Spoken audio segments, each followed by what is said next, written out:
mas você passou da idade de ter filhos, mas eu vou lhe dar um filho da promessa. Então, como que Abraão fez sua viagem e foi para a terra prometida, e esperou ali pelo tempo que este bendito viria, o qual representaria Cristo Jesus. E após 25 anos, crendo nesta promessa, pouco antes da promessa ser cumprida, então Deus apareceu a Abraão. Ele mostrou que na morte ele crucificaria seu filho e na ressurreição ele o ressuscitaria e lhe daria tudo. Extinguiria a escuridão, todas as coisas que haviam estado rondando o homem, e morte e o horror que a morte tinha se extinguiria quando eles vissem isto. E ele deu ao velho Abraão uma antecipação disto, e ele passou através destes pedaços de animais que ele havia cortado, onde nós tomamos há poucas semanas atrás, ou na semana passada, melhor dizendo, ou na semana retrasada, nos nossos cultos, sobre como que ele fez esta pequena luz branca, que era Deus, passar por estes, confirmando o juramento do pacto, e então virou e abençoou Abraão,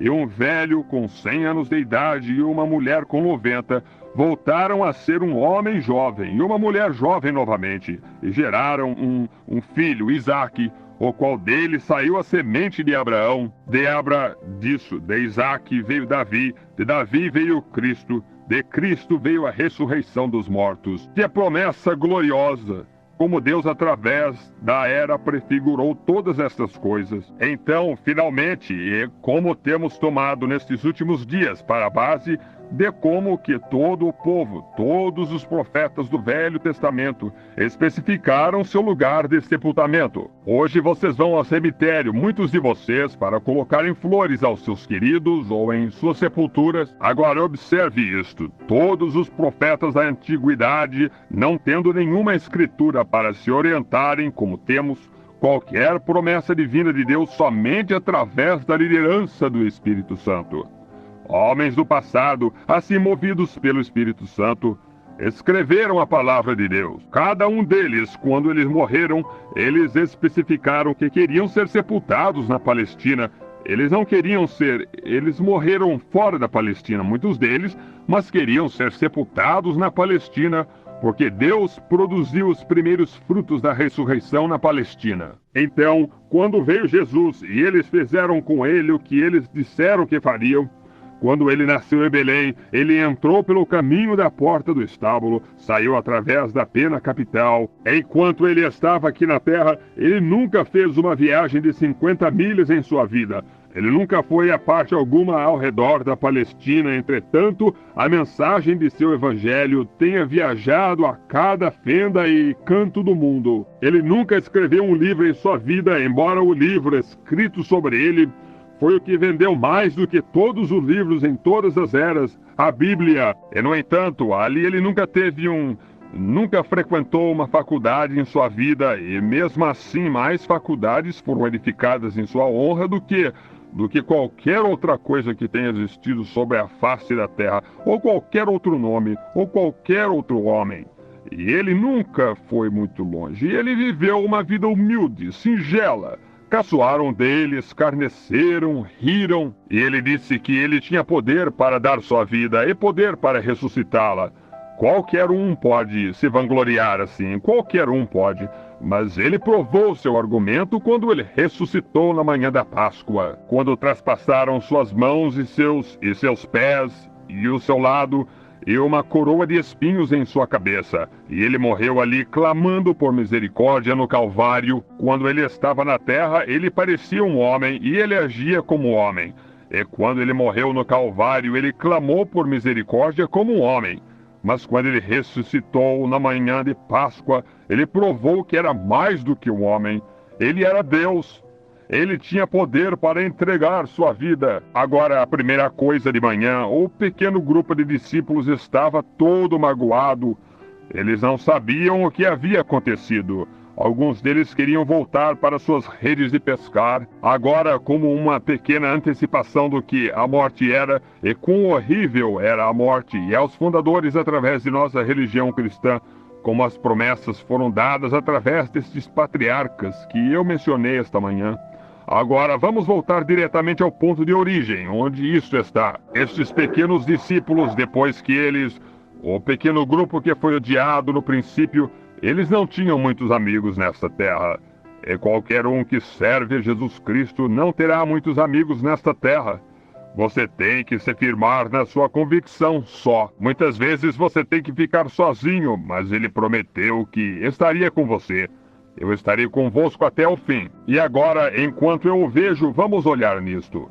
Ele havia sido tirado, eles esperaram, porque ele podia fazer milagres. E ele alegava que ele nada fazia de si mesmo, mas o que o Pai lhe mostrava. Mas ele era um operador de milagre. E quando ele foi entregue nas mãos de Pilatos, como poderiam eles esperar ver o Messias de Deus despido de suas roupas e ali de pé, açoitado, ferido, triturado, moído e cuspido, e nem mesmo abrir sua boca para dizer uma só palavra a respeito?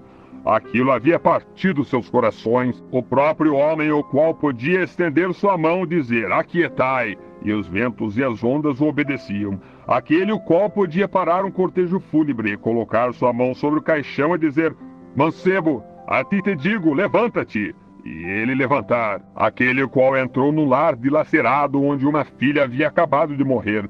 Jairo, um pequeno sacerdote que se assentava com Jesus, e se tornou um crente. E ele entrou e disse, paz, porque a menina não está morta, ela dorme. Com certeza eles teriam sabido, com certeza havia algo ali. Ele entrou, tomou sua mão, olhou para ela e disse, menina, a ti te digo, levanta-te. E uma menina que estava morta e sua alma havia partido, ficou de pé e viveu novamente. Como ele foi até a sepultura de Lázaro, chorando como um homem, as lágrimas rolando na sua face, enquanto ele chorava ali de pé, e um homem que estava morto por 4 dias, e os vermes da pele entrando e saindo pelo seu corpo.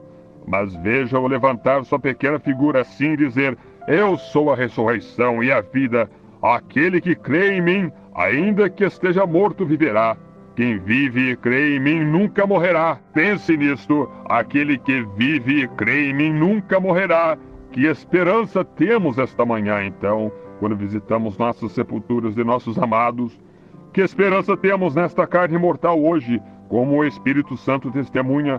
Ele vive, nunca morrerá, tem vida eterna. Embora levemos os corpos para a sepultura dos nossos santos, mas por dentro eles estão vivos, eles estão vivendo em algum lugar. Quando ele se colocou de pé, disse, eu sou a ressurreição e a vida.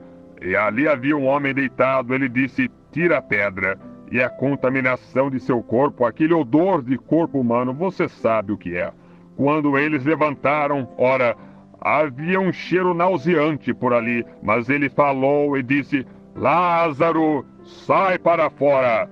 E um homem que estava morto por 4 dias levantou da sepultura. Como poderiam eles ver um homem com aquele tipo de poder pendurado no Calvário com grande escárnio, saliva do cuspe dos soldados que caçoavam dele, escorria pela sua barba, enquanto arrancavam punhados de barba de sua face e o espancavam na cabeça e diziam, profetiza e diz quem te bateu. Quando eles viram os pregos romanos fincados em suas mãos e em seus pés, como podiam eles ver um homem como aquele morrer? Porque Deus requereu julgamento e Cristo tomou o nosso julgamento. Como eles ficaram tão desapontados, eles haviam voltado para suas redes de pescar novamente. Pedro disse, eu vou pescar. Os discípulos disseram, eu simplesmente vou contigo. Eles foram. Eles estavam todos dilacerados, desapontados. Ali eles desceram seu corpo, o enrolaram em linho e o colocaram na sepultura. E disseram, este é o fim daquele fanático. Como o mundo estava contra ele. Eles disseram, ele era um santo rolador, ele era demente, ele era um fanático e assim por diante. Mas ele disse que ele era Deus.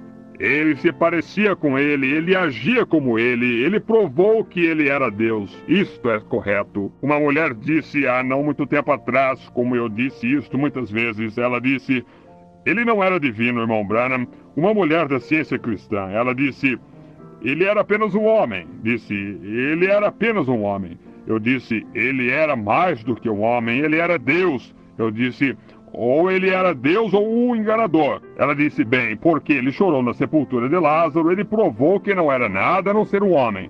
Eu disse, quando ele estava chorando, ele chorava como homem, mas quando ele ressuscitou os mortos, ele provou que era Deus. Isto é certo. Eu disse, quando ele estava com fome, ele teve fome como homem, mas pode você imaginar um homem de pé ao redor de uma figueira, tentando encontrar algo para comer, e poucos dias depois apanhar uns pãezinhos, cerca de 2 pães e 2 ou 3 pedaços de peixe, e alimentar 5.000 pessoas com peixe cozido. Poderia você imaginar um homem no Calvário, pendurado ali entre o céu e a terra, clamando: tenho sede, tenho sede.